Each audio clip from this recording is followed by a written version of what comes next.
So good afternoon, everyone, and you're all very welcome to today's Enterprise Ireland Evolve UK webinar.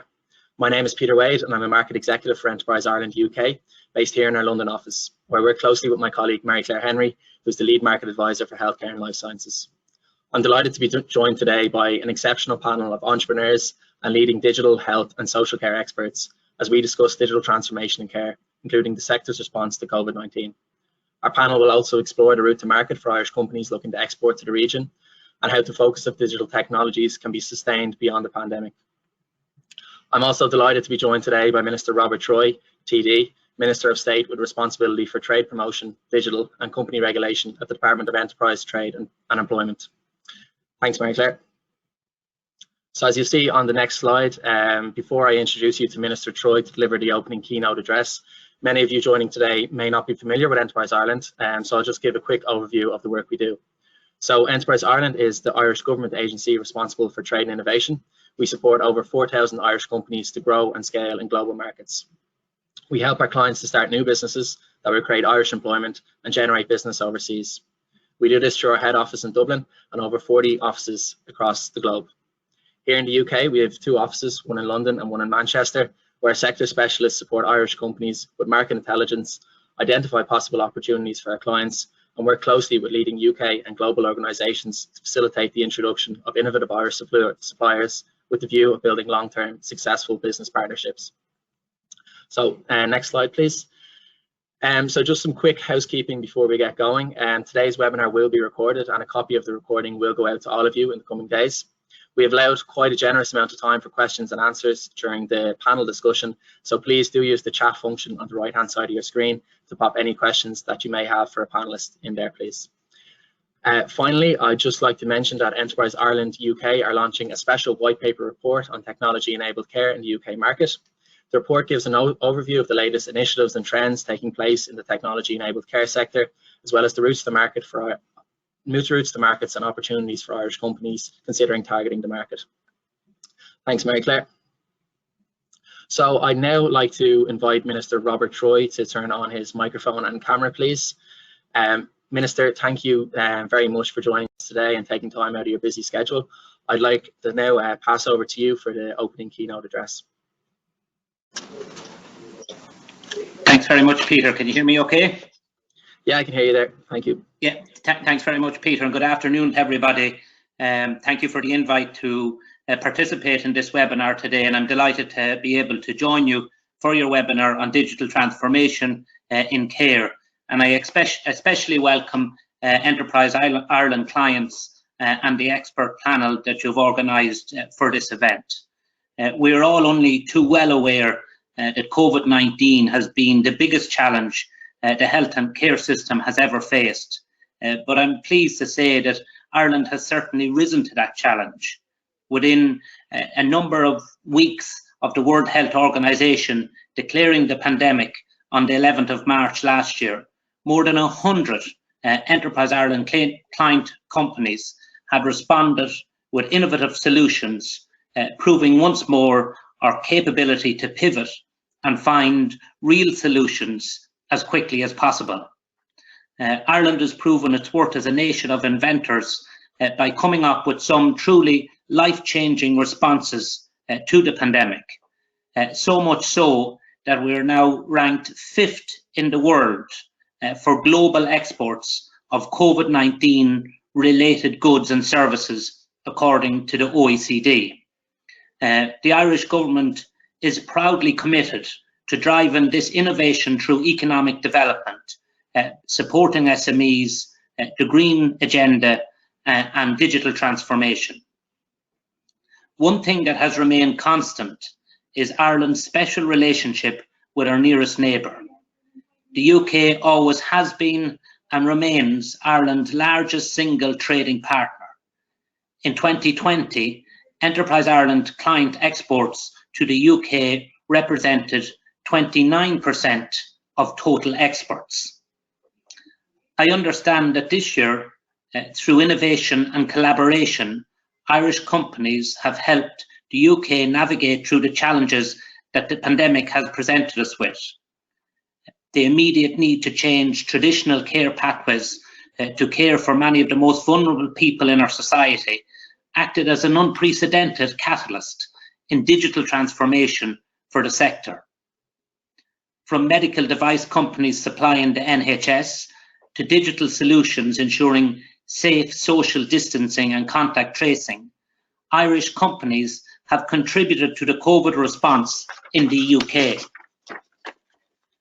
The rapid adoption of technology enabled care services has allowed healthcare teams and the NHS to work closely together to monitor and treat patients outside of hospitals and at home. To conclude, I note that from early detection to remote monitoring of vital signs, these new innovations are benefiting care home staff, healthcare professionals and patients.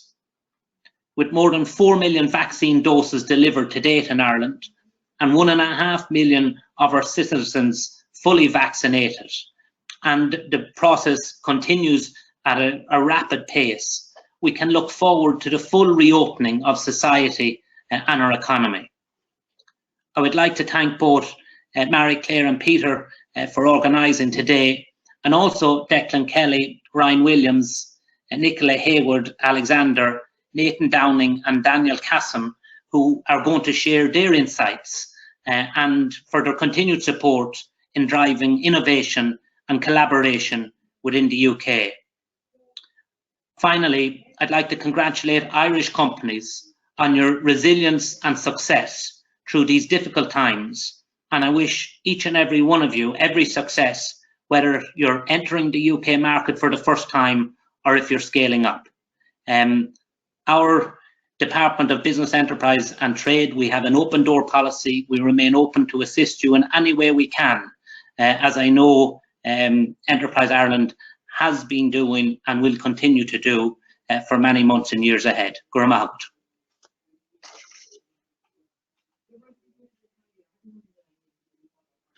Thank you, Minister, for that fantastic keynote address. I'd now like to move on to the agenda. So as you can see, we have a very busy schedule ahead of us today with 5 fantastic presentations, all covering different areas of digital transformation in care.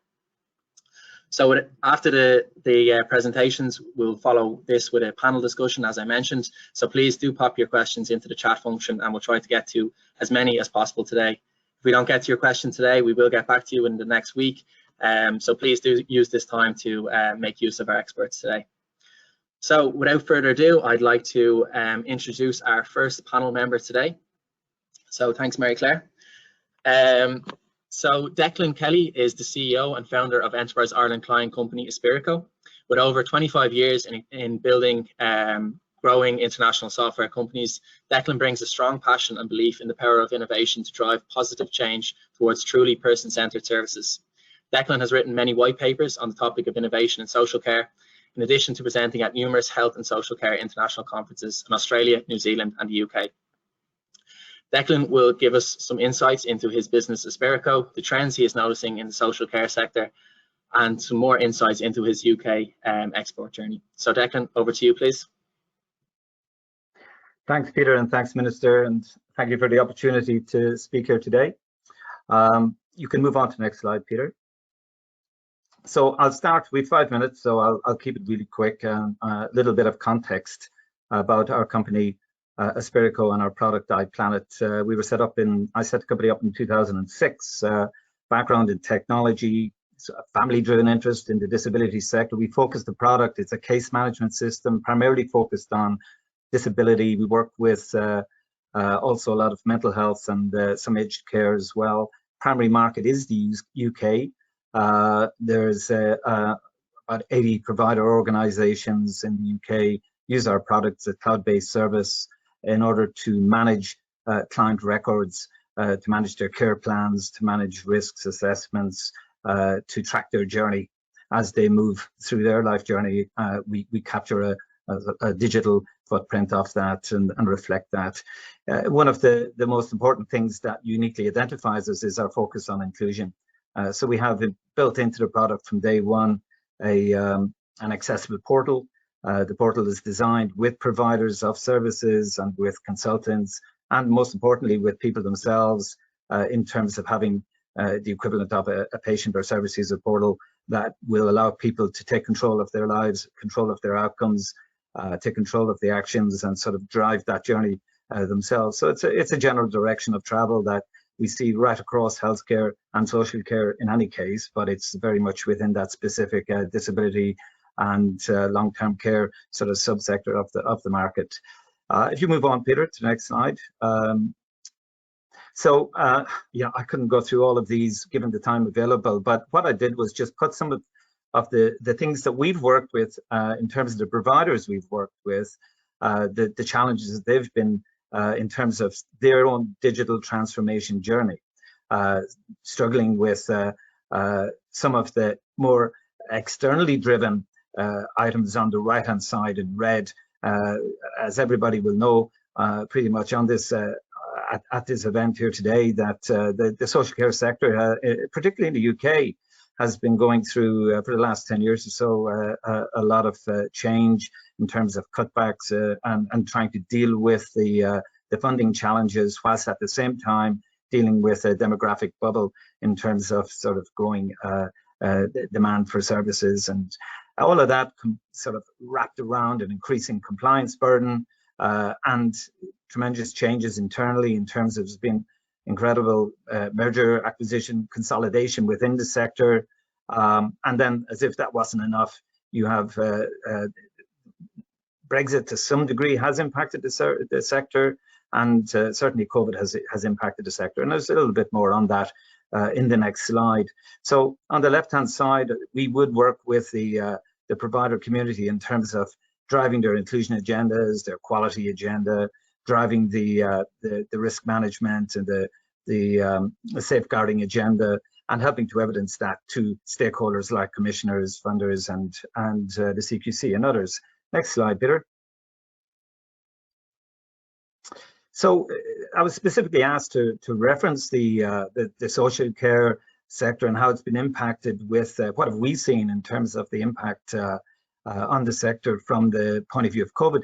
Initially, it was, it felt to us like almost stage fright. It was just a complete shock, to the system. A lot of projects got parked. A lot of people basically naturally reverted to sort of looking after people and sort of making sure that the staff and the people supported were first and foremost, and to a large degree, digital transformation projects had to take a second stage. But I think people have moved on from that, and we're into a second wave of impact now. And I came across this slide at the bottom of here. You can see a useful chart that I came across in a report literally last week, and I thought I'd share it with you today. And it breaks out for the social care sector some of the impact areas in terms of technology adoption pre and post pandemic. So you can see there that obviously the one that everyone knows is the Zoom. So everybody's now using Zoom, and that has or an equivalent product like Teams or GoToMeeting here today. So that is one that's pretty obvious to everyone. But some of the other ones are quite interesting in terms of the levels of adoption and the changes to those levels of adoption. So while health and social care is well engineered and has been well invested in terms of time and task-based systems, which are really about measuring input and work management and all those efficiencies which CFOs are really, really concerned about. The agenda that's driving the quality side of things, the answering the question, so what, measuring impact, looking at outcomes, really understanding what is the impact on the person supported or the patient. That's the area where there's been something of a data deficit, and that's the area that we focus on. And you can see that has grown certainly pre and post COVID. But I think that's, if you move on to the next slide, Peter, you'll see that's because it probably reflects some of the accelerated transition. There is a real move happening anyway, not just here, but we see it with our clients in Australia. We work with some of the biggest providers in New Zealand, and they're all moving from that paper-based world to an online database world. People need to be able to use their phones, be able to access data in transit. They need to be able to access it offline. It has to be done in a compliant way, with GDPR taken into account, and with all those ISO security implications taken into account as well. But the benefits are there for managers in terms of having the the governance data to inform strategy available online to manage and control, and particularly to be able to do that remotely post-COVID. Care teams being able to do that on the move, and also, as we said, for patients and carers. So last slide, Peter, is I'm sure I'm probably running over here. So Peter asked me to just mention some of our journey, and it's very hard to wrap this up in a minute, but I think for all of you who are at an earlier stage in that journey in terms of moving towards the UK, and I think what UK and social care is a wonderful market to target. I think it's got the size and the scale that sort of justifies focus and real opportunity. I think it's really important to understand your why, have that point of view that is different. Everybody is able to articulate what they do and how they do it and explain features and benefits, but make sure that you understand your different point of view in terms of why you do what you do in the way that you do it. So it's really important that value-driven thing, especially in the social care sector, is brought to the front of your pitch. I think you're going to need perseverance, and perseverance costs money.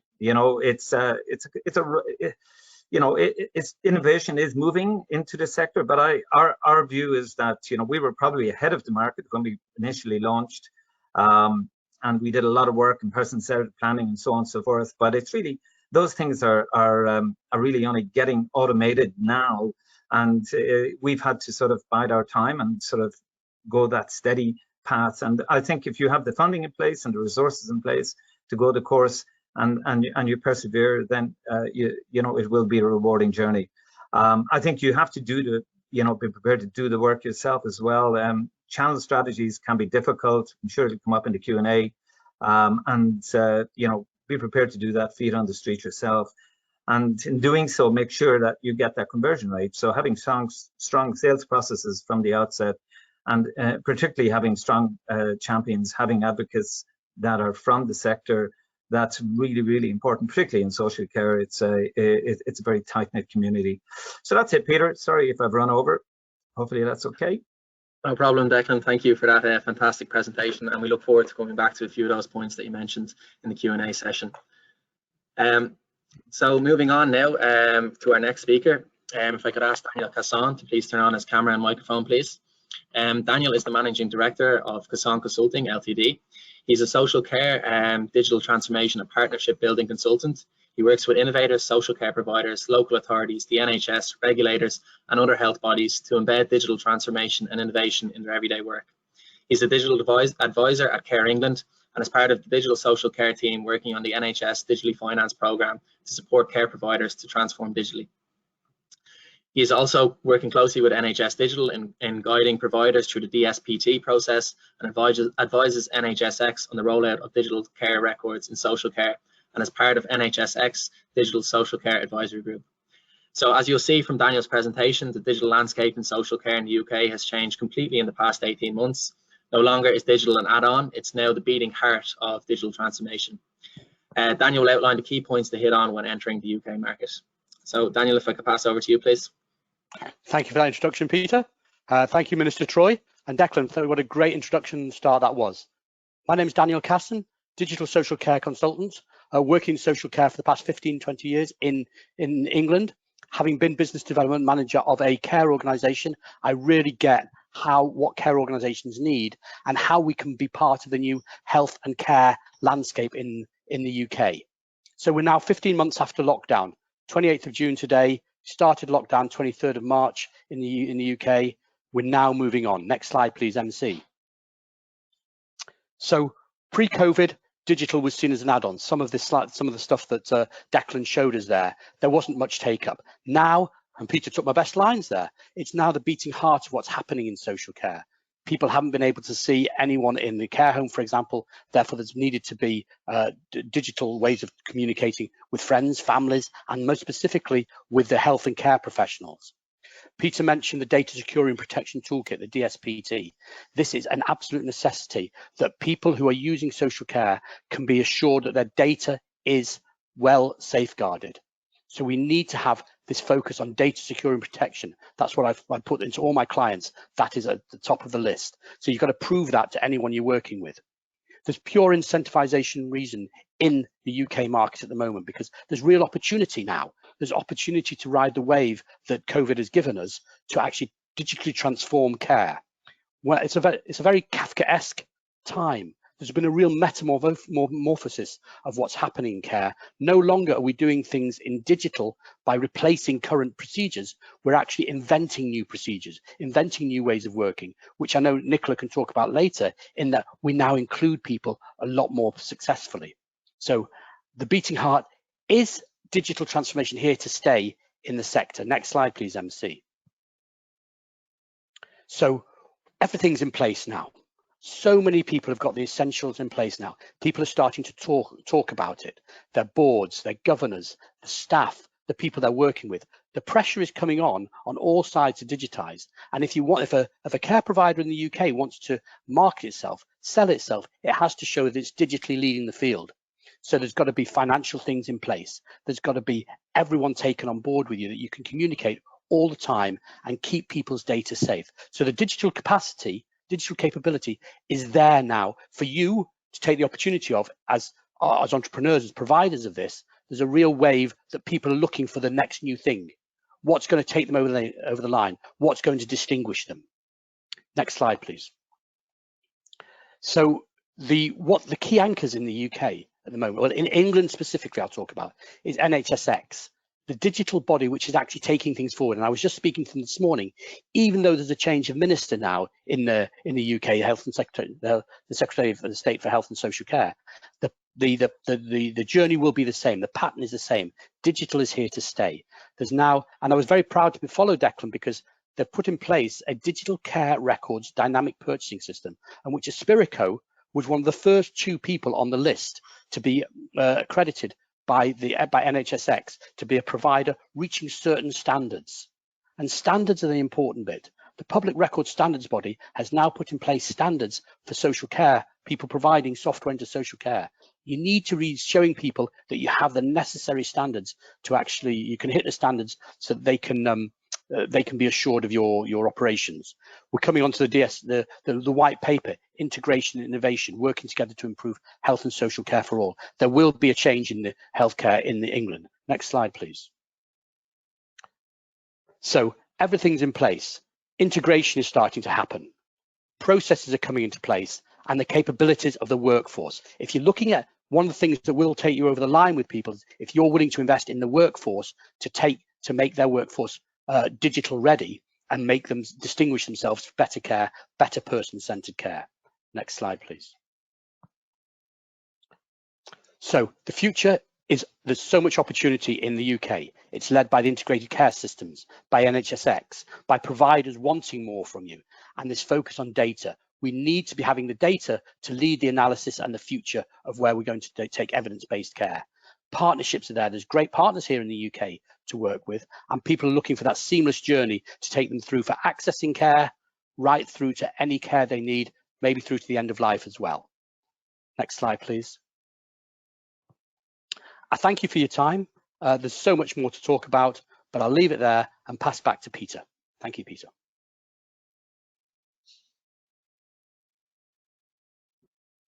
Thank you, Daniel, for that fantastic and very concise presentation. And I'm looking forward to getting back to a few of those points in the questions and answers section. So we'll now move on to our next speaker. If I could please ask Ryan Williams to please turn on his camera and microphone, please. So Ryan is Director of Connected Health. He is an investor and director of multiple businesses across the UK and Ireland, Central and Eastern Europe.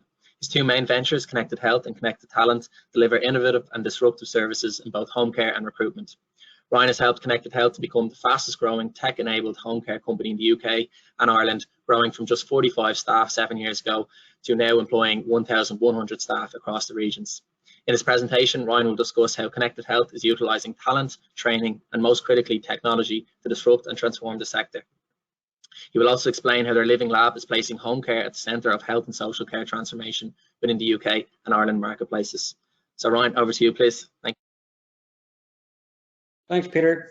You guys will be pleased to hear you wanted to look at my face the whole way through, two of my heads the whole way through this short 5-minute introduction.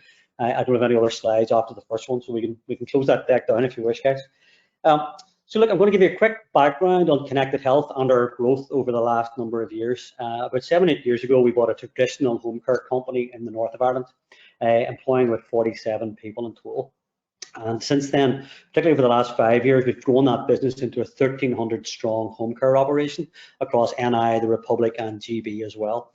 So a fairly large workforce, if you like. To put that in real terms, that equates to about 3.3 million physical care visits per year. So we're in an industry which is really, really interesting. Those 3.3 million care visits, up until a couple of years ago, and we started looking at these kind of issues, no one collected any data from that process. Yet our care workers interact with clients probably 30 or 40 times more often than any other part of the health and social care system. And that for me is absolutely fascinating. If you think about home care and where it's been over the last 30 years, our view whenever we went into this particular sector a number of years ago, it was a bit like a ship that ran aground off an island, and that ship has been rusting into the sea for the last 30 years. People have moved the deck chairs around a little bit, but the ship was still rusting into the sea.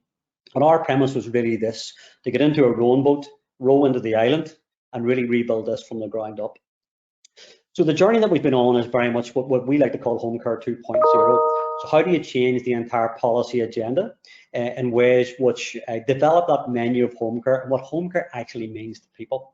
And we've used our base here, our headquarters here in Ireland, to do just that. So this is where we basically form up both service innovation and product innovation, embed it within our local teams and a number of pilots that we have running. And then we look at that ripple effect and that diffusion of our innovation and best practice across not only our own business, but then into the wider marketplace. So the methodology, as Peter has said there in the brief introduction, was very much built around the 3 T's: training, technology, and talent. And I'm going to do them in reverse order. So again, if you look at the kind of staid industry that is home care, as vital as it is for people right across the UK and Ireland, really very little has changed. But equally, how we bring carers into the workforce was really antiquated. So my background's in recruitment. I sadly spent about 15-20 years traveling across Europe, Middle East and Africa, building talent attraction solutions for the likes of Microsoft and Google and HP, those types of large-scale clients. So volume recruitment processes. But the idea of using things like social and using aggregator platforms to attract care workers into the actual profession, getting the right kind of messaging for how valued carers were, those sorts of things were critically important, but just weren't being done particularly well by the sector. So we started to look at how care could be viewed as an entry-level profession into the wider health and social care system. So to get this kind of career continuum where you'd maybe start as a carer, move on to be a nurse and whatever else after that. So seeing it as a more vital part of the wider system. Also tied with that was the second T of training. So if you're going to do this properly, both in terms of the Republic of Ireland, the North, and indeed the UK, you only actually need 3 or 4 days training before you can go out on the ground as a carer. Now there's various accreditations and processes you can go through, particularly in the Republic, which enhance that and all the rest of it, but really the level of training was pretty poor. So we've developed about 27 different types of training program that allows a home carer, yes, to do their standard induction stuff, which is now accredited, believe it or not, what an important thing to do.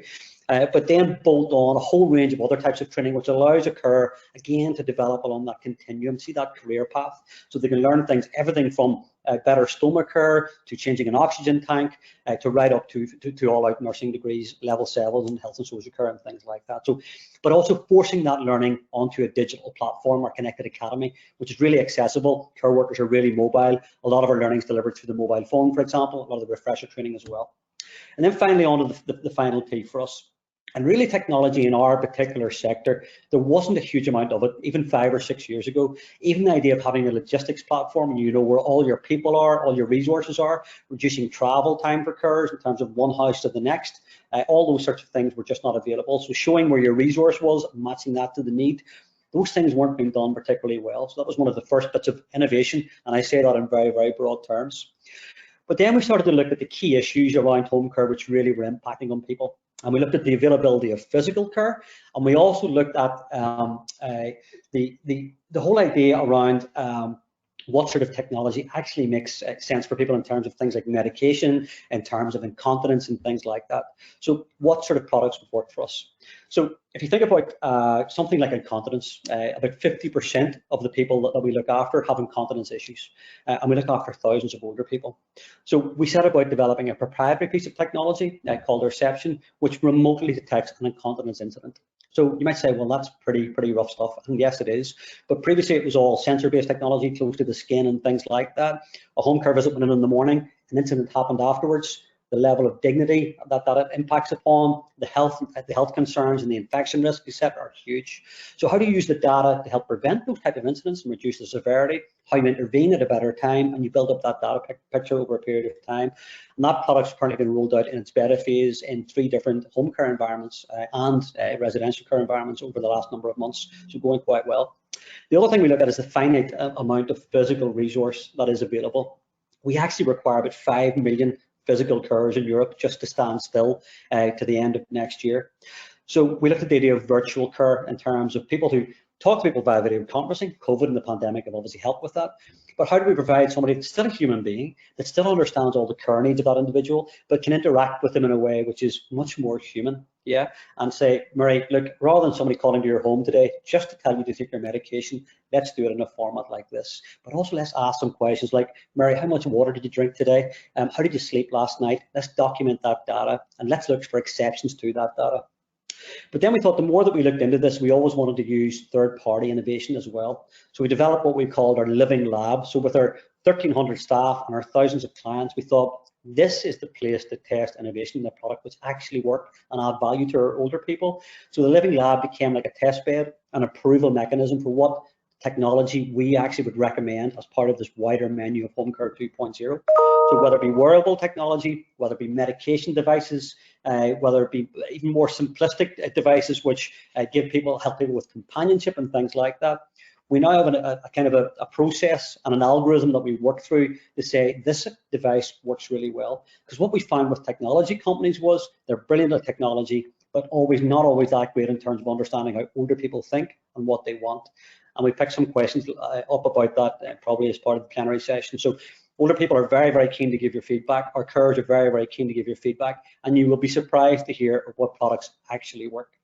So hopefully that gives you a flavour for it. There's no doubt the pandemic helped us to kind of turbocharge the change in the innovation that's there, and much more receptive in terms of audiences. But I think that the entry into GB for us was very much about how do we put the innovation on the shelf?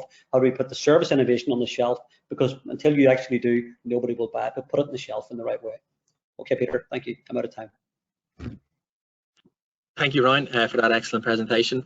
We'll now move on to our next speaker. So if I could invite Nicola Haywood-Alexander to please turn on her camera and microphone, please. So Nicola is the Group CIO with responsibility for systems, digital strategy and integrated care architecture at NHS Lincolnshire. She's also the leading collaboration partners in delivering the digital ecosystem component capabilities. Nicola started her career as an engineer providing digitally enabled solutions across a wide selection of industries, from concert halls to offshore platforms, before moving to public sector, where her analytical, digital information and leadership skills were employed to enable public sector transformation.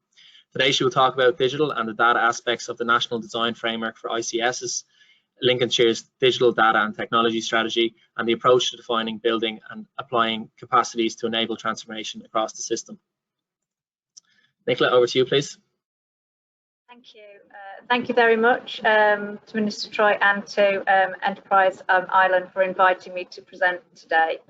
So I'm going to talk about an integrated care system, the digital data and technology aspects of the integrated care systems as they move forward to being sort of the linchpin for delivering care and health across our systems. If you could take me to the next slide, please. Thank you. So I thought I would start off by just sharing with you, fairly hot off the press, hopefully won't get changed too much with the changes in leadership, but these are the design requirements for an ICS in relation to digital and data standards going forward. The first and most important is that how we will work in the future needs to be determined locally as to what is right for that particular locality between the NHS and its local government. So in Lincolnshire, that's our providers, our primary care networks, which make up our GPs, the new ICS function, local government, and our third-party providers, including organisations such as the Care Alliance, which represents our care providers. We have to ensure that we have a digital and data transformation plan that is fully embedded within our ICS plan, and that illustrates how we're going to take a cross-system approach to transformation, how we will develop our capability in line with a new framework, what good looks like, still to be launched by NHSX, and how we will ensure that we are involving digital and data experts, not just but within the system, but also across our partnerships at the point of design of new models of care and services. To ensure there's clear accountability with a named professional leading this agenda for the ICS and appropriate underpinning governance. Levelling up and consolidating our infrastructure so that it is agile and frictionless. So rather than having lots of different infrastructures, that we are looking at how we have point-to-point integration and interoperability between them. We have an overarching infrastructure of integration and operational capabilities. A shared care record. Lincolnshire is already 5 years into a highly developed shared care record around an information exchange, but every system will have to have a shared care record with a view to then moving up to a longitudinal shared care record across systems at the regional and national level. This is to ensure that information flows around the patient to ensure fully informed decisions. And this is not just around people's health, it's also around their care. So one of the things that we've just completed working with our local authority is a full integration of our care record and case record systems, and also discharge planning facilities as part of our integrated care record.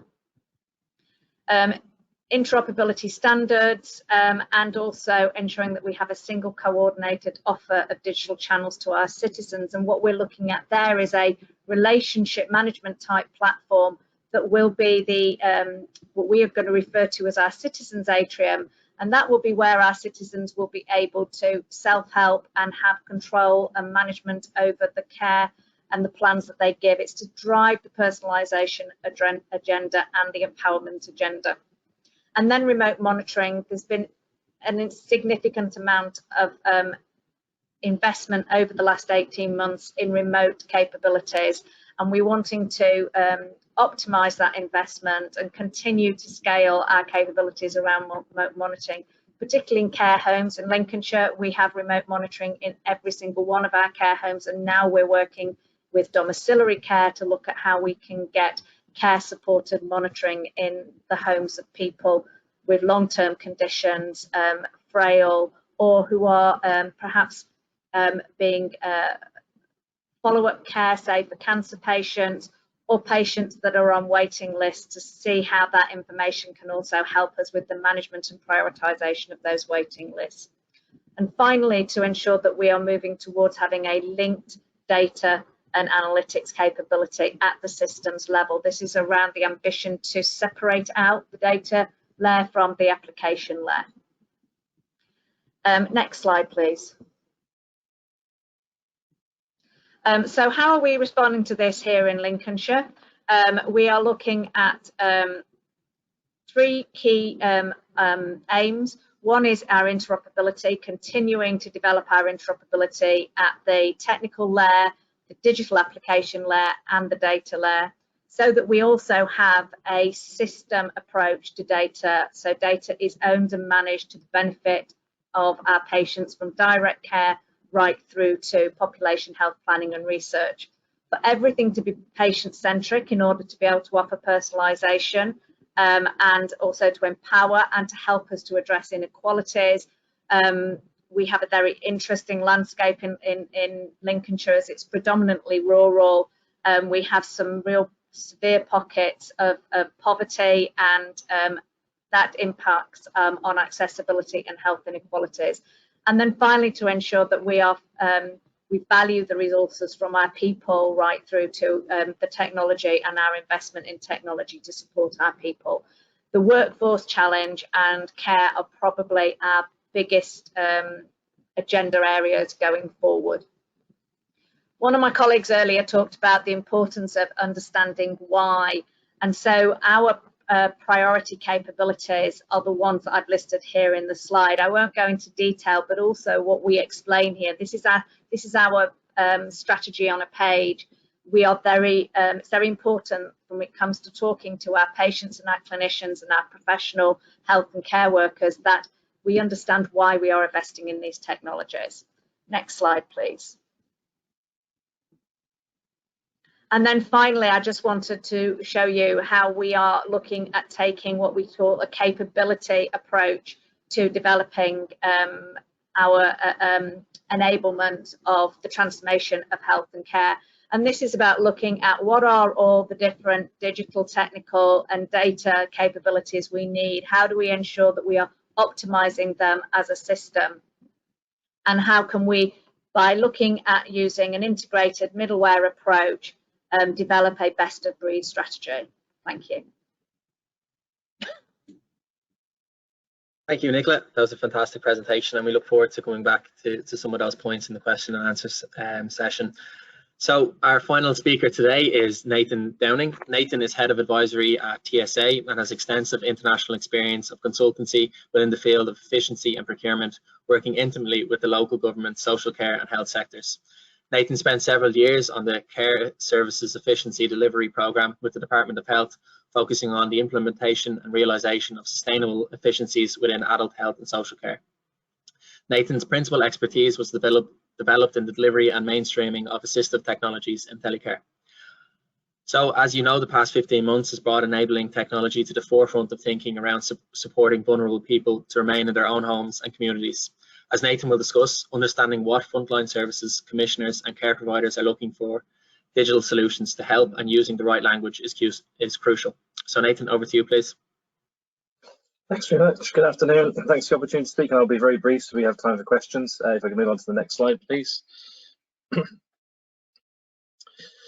So very quickly, in the social care landscape across the UK, there are about 1.8 million people that are supported with some form of technology that helps them in their own home, helps them be alerting people to any form of crisis. It is, as it says in their words, relatively static in terms of numbers, a majority funded through state funding, and most importantly at the moment, whilst it provides great safety critical support, it is based on analog infrastructure and quite a reactive model of support. And clearly the opportunity for all of you is about how do we start to move into a proactive and preventative model of delivery. Most of the technology at the moment is around dwelling focused, so helping people in their own home, but now it's really about how do we utilize technology to help people access their own communities. And towards the bottom, as already said through Ryan, there's an ever-growing gap between carer capacity, that's what's needed, and actually the resources out there. So how do we start to use technology as part of that blended model of supports, both the physical and the virtual support? And only today we see lots of reports coming out around extreme isolation and the effect on your health. And for those that want more about social care, it's worth having a look at the King's Fund just to see how they define social care and the opportunities. Next slide, please. So as it says there, it's really a shift in that conversation. When we talk about technology, it has to, for me, be about enabling people to deliver their own personalized outcomes. It has to talk, as others have had, around interoperability, around partnership working, accessing things in your community, and actually the technology can often be the easy bit, but equally is the most difficult part for people to embed into their mindsets. So we can't just be thinking about a widget or a brand new piece of technology. We've got to think about what's the service that's supporting around that to help people lead a better life. So slowing down that progression of need, the triangle on the right is where you tend to get people supported through social care. How do we shift that conversation, indeed the interaction, earlier into people's lives, so people want to invest in their own future independence? Sons and daughters want to buy things from mum or dad and not just wait until the point of crisis before we intervene. Next slide, please. People are using technology in everyday life themselves. We have over 13 million smart speakers in the UK. So again, we need to ensure that whatever you're looking to introduce to support people with, We're not saying to people, you've got your own technology, that's great, put it to one side and now interact what we're giving you. It can't be a closed system. It has to be able to work with what people have in their own lives, led by what people want to achieve themselves, and indeed having those services that can support people both in a, yes, reacting to crisis, but more about proactively outreaching to people ahead of crisis. Next slide, please. And as you can see, the data is everywhere. Everyone so far has talked about data, but it's how do we start to move to a model of being driven by insights, telling us when it's safe to take a step back, but equally telling us when to intervene, as was mentioned by several others. You know, how often somebody might be going to the bathroom, boiling the kettle, how inactive they are, whether they're using the microwave. Can we start to think about people's hydration and nutrition? Again, rather than just looking at when somebody has had a fall and pressed their pendant. You know, yes, we have to support people in a timely manner when people, let's say, have had a fall. How do you start to use detection technologies to understand things without people having to wear technology, or indeed helping to get to people before they have that fall? So as I said at the bottom, it's that positive risk-taking approach, enabling technology solutions rather than just in case support. Next slide, please. A couple of examples on here. I think we all know that there's a direct link between UTI, urinary tract infections, dehydration, and falls. So how do we start to support people in a simple manner? Simply taking a mug that they drink out of and trying to measure how often somebody's having a drink. At the bottom, how do we start to use the video technology we've seen that's been prevalent through COVID? How do we start to be that as part of a usual support for people, whether it be a flu jab reminder, checking people take medication rather than having to visit? And how indeed do we embed all of this technology as part of the support that we offer people, rather than seen as this add-on or something that's special during COVID and now we're going to start putting things back into the cupboard? Next slide, please. And for me, whether it's technology or anything, it has to be some of these enablers, some of these building blocks. We've talked about partnerships. We've talked about the need to empower citizens and communities, tapping into local, sit-down yoga classes, gardening, etc. Things that support people, be reducing their isolation. It doesn't have to be a huge technology ecosystem. It's only as good as the services that are there to support people. And indeed, on that bottom right, that benefits realization. What's in it for me factor for all different stakeholders. If you're a provider of services or a commissioner, making sure they understand what they can get out of it. And from a TSA point of view, as a membership body, we have 360 members. About 140 of those are local authorities that are looking to find solutions that they can embed as part of their services, rather than buying a lot of technology that they can then have as a separate add-on on top. Next slide, please. And some light reading for you. So work that we did this year with ADAS in England, it really explains where we see there's an opportunity for technology to be embedded as that part of that reformed model of social care. So there's lots of information there, a lot of recommendations, indeed recommendations for government as well. But most crucially for me, it's a series of personas. It's people telling their stories. And I think whatever you can do to support people, if you say it on the back of how you can help Nellie and Fred and their communities, that's the really thing that's resonating with people that might want to then tap into your solutions. And thanks very much. Thank you, Nathan. That was very concise and very well done. So if I could invite the panelists to please turn on their camera and microphone, please. We'll now move on to the questions and answers section of our webinar. So we have 10 minutes, so we'll try to get to as many questions as we can during the time. So I'll just wait for if Ryan's there to just turn on his camera. There we go. Daniel, I'll probably start with you first. So obviously the pandemic has exposed many of the flaws within the social care sector, and as a result the topic of social care reform has been in the media recently. I suppose, what do you hope to see in the government's upcoming plans for reform in care, and how will this improve the social care sector?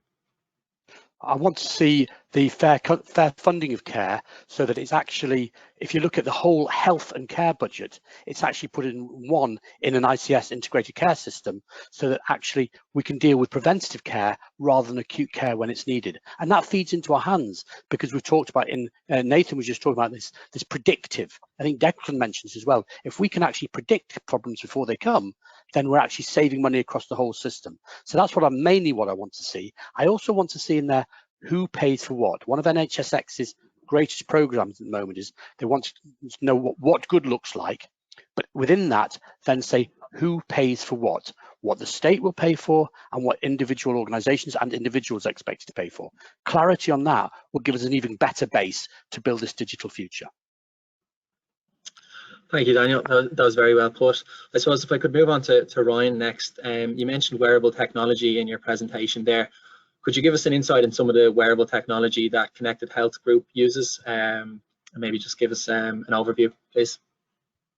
Yeah, sure. So through the Living Lab, Peter, we test new wearables reasonably regularly, as well as medication devices. Probably the best bit of feedback I can give you on this is sometimes the products that have received literally tens of millions of private equity support are the worst in relation to home care, and the ones that have been bootstrapped are probably among the best. So I think what the larger technology firms do in terms of wearables is they overcomplicate the problems they're trying to solve in home care. So if I compare something like an Apple Watch, for example, which we have tested with some of our older people focus groups within the Living Lab, the Apple Watch doesn't work. It's a brilliant piece of technology. There's lots of stuff you can do to it. There's lots of apps that can be included, but you have to charge it every day, sometimes more than that, right? And older people try to utilize an Apple Watch will literally stand on it by the third or fourth hour, sometimes the third or fourth minute, because they're so frustrated by it. So if I compare that to the likes of a Paxana bracelet, which is a Dublin startup, going through its growth phase, set up and founded by Fergal Dunnigan. So Paxana bracelet for us makes sense. It's scored incredibly high in our Living Lab process because it does three things really, really well. One, tells you how long the older person has been sleeping for.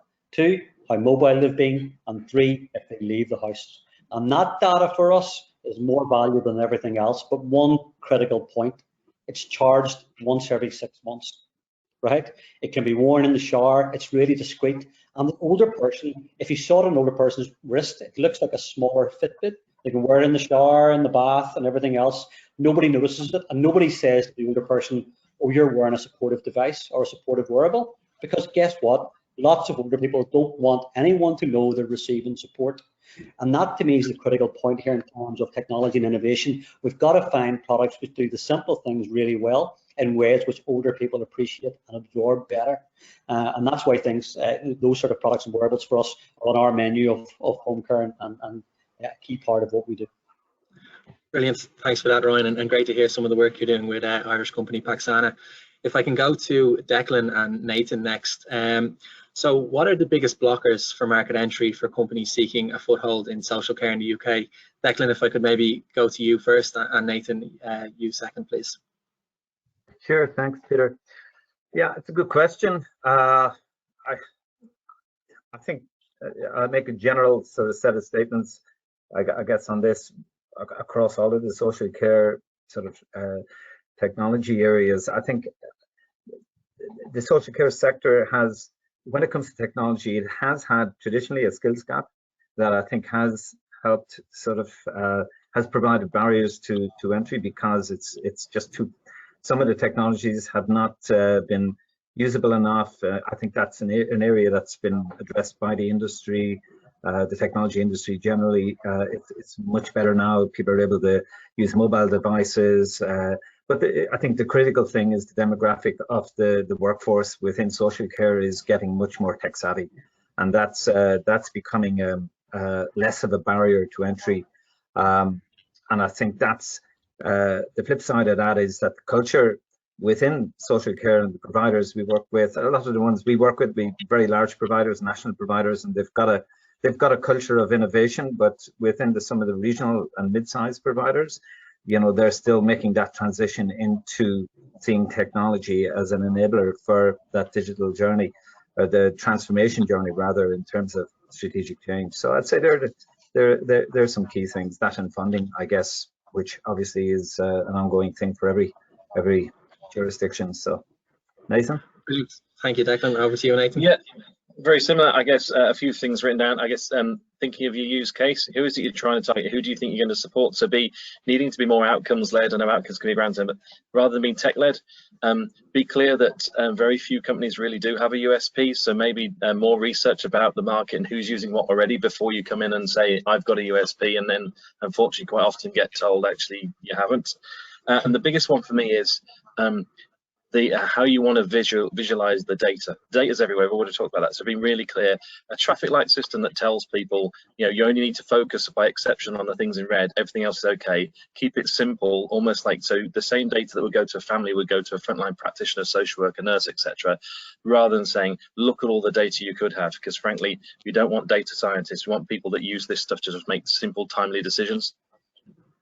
Brilliant, thank you, Nathan.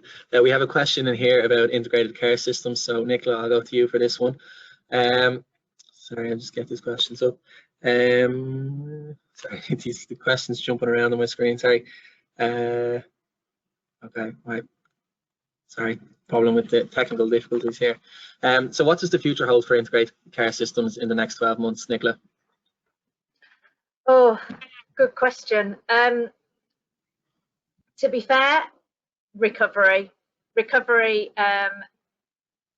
not just necessarily as a system, but obviously because of as we come out of the COVID crisis. So our staff are they have just worked so incredibly hard, and this is not just the frontline staff, not to undermine the value and the efforts that frontline staff have come, but actually an awful lot of staff at the back end. I mean, I know amongst the digital and data staff, they have done a credible job. They have spun things up at a speed they never expected that they would be doing, and they've been just as willing to put those hours in and to support their frontline colleagues as best they can.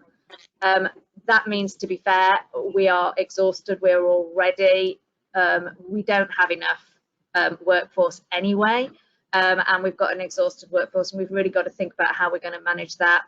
Social care, how do we continue with this fabulous trajectory around social care and sustain that and bring that up to the level it is, address the parity around social care and healthcare, and recovery. And the recovery is to do with the caseloads we've got, the waiting list we've got. How can we use data and smart technology to help with managing recovery, doing more work in the communities, diagnostics in the communities as well is another area of critical attention right now.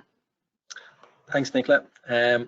If I could go to Daniel, please. We have a question in here. I'm just going to read it out.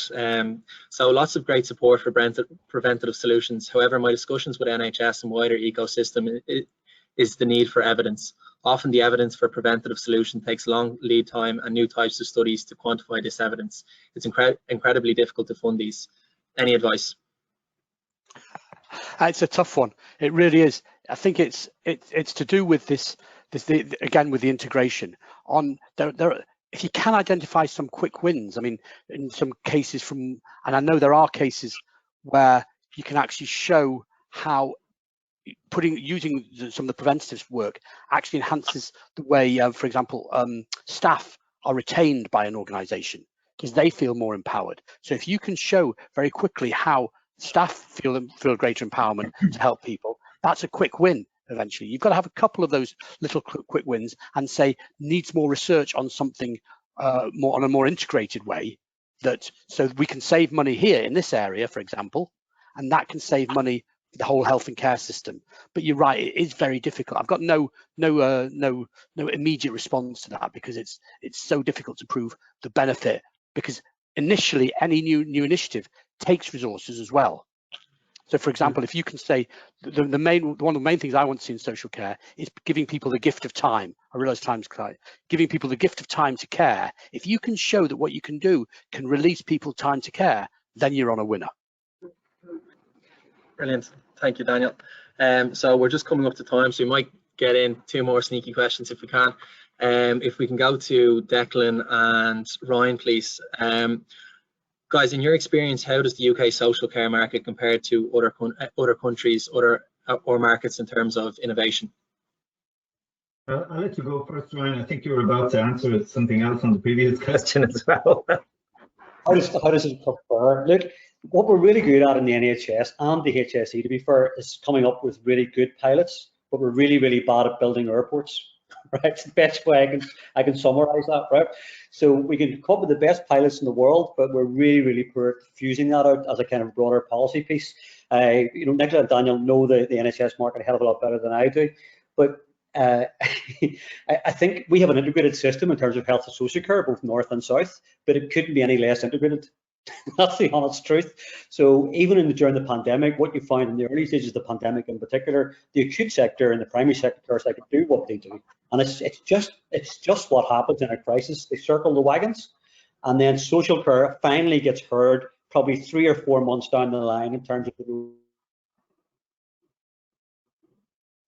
whole idea of the currency of care, as Nicola's outlined, increased drastically. It's got a lot quiet.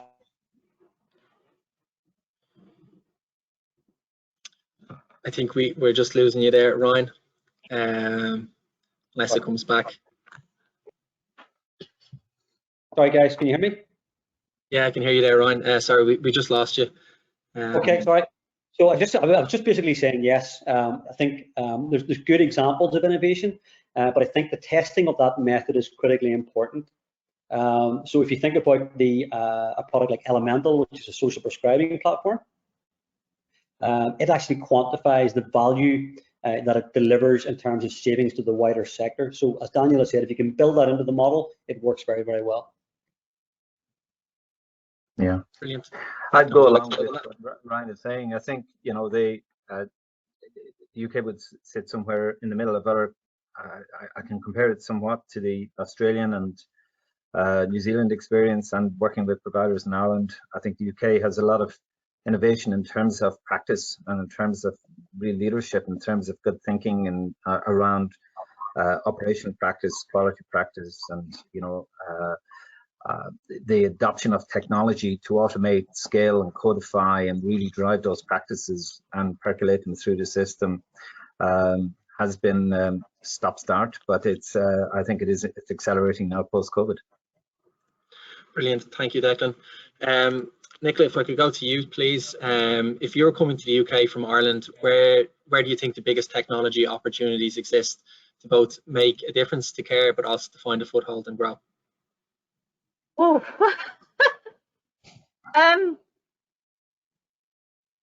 I guess I mean, I probably need to understand your question a little bit more, but where would I go in Ireland? I think there's something for me around, certainly for us here in Lincolnshire, because we are a predominantly rural county.